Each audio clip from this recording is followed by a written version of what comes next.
بسم اللہ الرحمن الرحیم۔ رمضان المبارک میں کوئی شخص سحری کے لیے اٹھا، اس نے سحری کی اور یہ شخص پان کا عادی تھا یا نسوار کا عادی تھا۔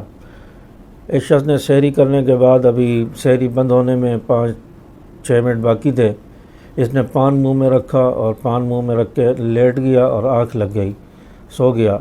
تو اب اس کی جب آنکھ کھلی تو سحری کا وقت ختم ہو چکا تھا، تو اب اس شخص کا روزہ ٹوٹ جائے گا جس نے پان منہ میں رکھا تھا اور سو گیا، یا نسوار رکھی تھی یا کوئی بھی ایسی چیز رکھ کے منہ میں سو گیا اور سحری کا وقت ختم ہو گیا، بعد میں آنکھ کھلی، پان منہ میں ہے، نسوار گٹکا ہر چیز منہ میں ہے، تو اب اس شخص کا روزہ نہیں ہوگا، روزہ ٹوٹ جائے گا۔ اب یہ شخص بعد میں اس روزے کی قضا رکھے گا۔